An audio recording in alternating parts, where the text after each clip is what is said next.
हाय, hello, नमस्कार मैत्रिणींनो. मी सोनाली स्वागत करते तुमचं आजच्या एका नवीन व्हिडिओमध्ये. आजच्या व्हिडिओमध्ये आज आपण बघणार आहोत सुंदर अशी बाही डिझाईन. तर इथे बघा, सगळ्यात अगोदर मी तुम्हाला बाहीची मापं सांगते. तर बाही तयार आहे 12.5 इंच, त्याच्यात 1 इंच प्लस करून मी इथं 13.5 इंचावर बाहीची उंची घेतलेली आहे. मुंडा घेतलेला आहे 9.5 इंच, कॅप हाईट घेतलेली आहे 3.5 इंच, दंडगेर आहे 5 आणि 2 इंच शिलाई मार्जिन. अशा प्रकारे मी इथं बाहीची कटिंग करून घेतलेली आहे. तर इथे बघा, खालून मी 4 इंचावर मार्किंग केलं. त्याच्यानंतर इथे बघा, खालच्या साईडला आडवं 2 इंच आणि वरती 4 इंच अशा प्रकारे मार्किंग करून घेतलेलं आहे. आणि त्याच्यानंतर बघा, असा गोल शेप देऊन घ्यायचा आहे. आणि जो आपण गोल शेप दिलेला आहे तो इथे व्यवस्थित असा कट करून घ्यायचा. ओके. त्याच्यानंतर आता बाही सरळ करून घ्यायची.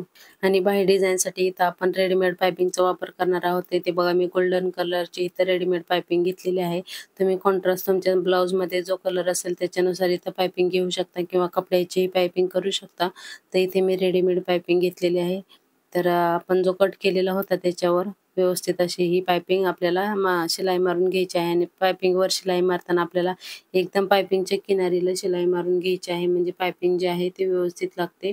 तर इथं छोटे-छोटे कट द्यायचे आहेत. नाही दिले तरी चालतील, कारण आपल्याला मेन फॅब्रिकवर ठेवून नंतर शिलाई मारल्याच्या नंतर कट द्यायचेच आहेत. ते बघा, जो आपण बाही कट केलेली होती मेन फॅब्रिकची ती घेतलेली सरळ बाजूने इथं मी मेन फॅब्रिक ठेवलेलं आहे. आणि त्याच्यावर ही बाही जी आपण पायपिंग बसवलेली होती ती आतल्या साईडला ठेवून नंतर आपण जी पहिली शिलाई मारलेली होती त्याच्यावरच ठेवून इथं शिलाई मारून घ्यायची आहे.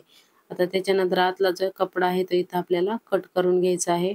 आणि आता परत सगळीकडे जवळ-जवळ आपल्याला छोटे-छोटे असे कट द्यायचे आहेत. आणि जास्त लांब नाही, थोडे जवळच द्यायचे, कारण रेडीमेड पायपिंग ही सरळ असते, क्रॉस कपड्यात कटिंग केलेली नसते. त्याच्यामुळे थोडेसे जवळ कट द्यायचे, म्हणजे फिनिशिंग आपल्या पायपिंगला छान येते.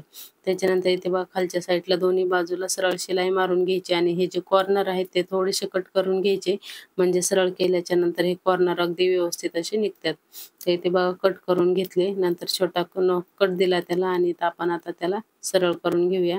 ते एकदम परफेक्ट फिनिशिंगमध्ये हे कॉर्नर निघालेले आहेत.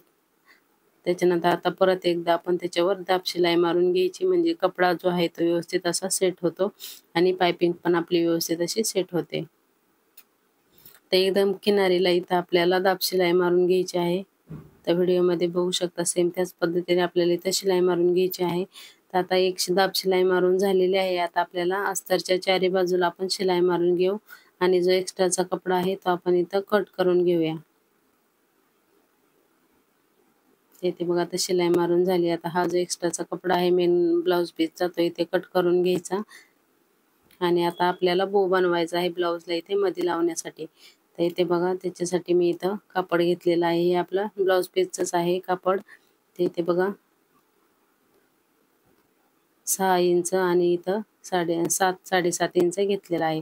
त्याच्यानंतर अशा प्रकारे डबल फोल्ड करून घ्यायचं आणि आपल्याला 3 साईडला शिलाई मारायची, पण तिसऱ्या साईडला अर्ध्यामध्ये शिलाई मारायची, कारण आपल्याला पलटी करायला थोडीशी जागा लागणार आहे. त्याच्यामुळे थोडंसं मोकळं सोडायचं आणि आपल्याला तिन्ही बाजूला व्यवस्थित शिलाई मारून घ्यायचे. जे कॉर्नर आहेत ते कट करायचे, छोटे-छोटे कट द्यायचे, म्हणजे व्यवस्थित आपली जो बो आहे तो पलटला जातो. त्याच्यानंतर तुम्ही कशाच्याही साहाय्याने, कैचीने किंवा आपण धागा भरायला वापरतो त्याने, कशानेही तुम्ही हा जो बो आहे तो सरळ करून घ्यायचा. जे कोपरे आहेत तेही व्यवस्थित काढून घ्यायचे. आणि जो थोडासा आपण ओपन भाग ठेवलेला होता ना, तो पण आतल्या साईडला टाकून आपल्याला याच्यावर एक शिलाई मारून घ्यायची आहे, म्हणजे जो ओपन भाग होता तो बंद होईल. तर व्हिडिओमध्ये बघू शकता, सेम त्याच पद्धतीने इथे शिलाई मारून घ्यायची. त्याच्यानंतर इथे बघा, अशा प्रकारे फोल्ड करून घ्यायचं, म्हणजे बरोबर मध्य पार्ट निघतो. मग आपल्या दोन्ही साईडला बो जो आहे तो इक्वली येतो. नाही तर कधी-कधी काय होतं, आपण धागा गुंडाळल्याच्या नंतर एका साईडला कमी जास्त होतं. तसं होऊ नये याच्यासाठी फोल्ड करून तुम्ही चॉकने निशाण पण इथं लावू शकता किंवा डायरेक्ट मग एक शिलाई मारून घेतली तरीही चालते. तुम्हाला जे सोपं वाटेल त्या पद्धतीने तुम्ही इथं करा. तर इथे बघा, मी धागा गुंडाळून घेतलेला आहे. आता त्याला आपल्याला पट्टी अटॅच करायची आहे. तर ब्लाऊजच्या बाहीतला जो आपला खालच्या बॉर्डरचा गोल्डन कलरचा थोडासा कपडा शिल्लक राहिला होता ना, त्याची मी इथं पट्टी तयार करून घेतलेली आहे. आणि ती पट्टी इथे बघा अशा प्रकारे लावून घेतली. आता हा जो बो आहे तो आपल्याला बाहीच्या तिथे आपण जो कट केलेला आहे तिथे अटॅच करायचा आहे. त्यात इथे बघा, अशा प्रकारे इथं बो ठेवायचा आणि आपल्याला इथं शिलाई मारून घ्यायची आहे.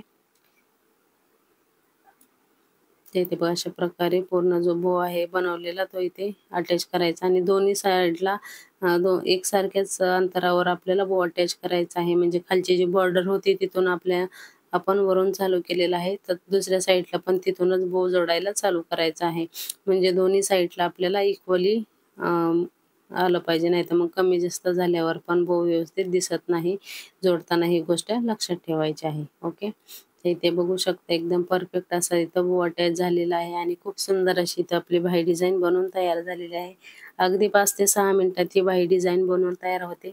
तर कसा वाटला आजचा व्हिडिओ मला कमेंट करून नक्की सांगा. आवडला असेल तर लाईक करा, शेअर करा आणि चॅनलवर नवीन असाल तर चॅनलला सबस्क्राईब नक्की करा.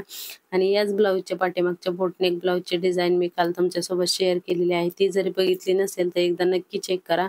खूप सुंदर असा कॉम्बो झालेला आहे बाही आणि आपला पाठीमागच्या बोटनेक ब्लाऊज डिझाईनचा. ही कॉटनची साडी आहे आणि खूप सुंदर असा लुक या साडीचा आलेला आहे. बॅकनेक ब्लाऊज डिझाइन आणि स्लीव्ह डिझाइन. तर आवडला असेल तर एक लाईक नक्की करा. तर इथे बघा अशा प्रकारे आपल्या ब्लाऊजचा हा फायनल लुक आहे. तर कशी वाटली बॅकनेक डिझाइन तुम्हाला बनवायची असेल तर याचा व्हिडिओ आपल्या चॅनलवर अपलोड आहे. नक्की चेक करा.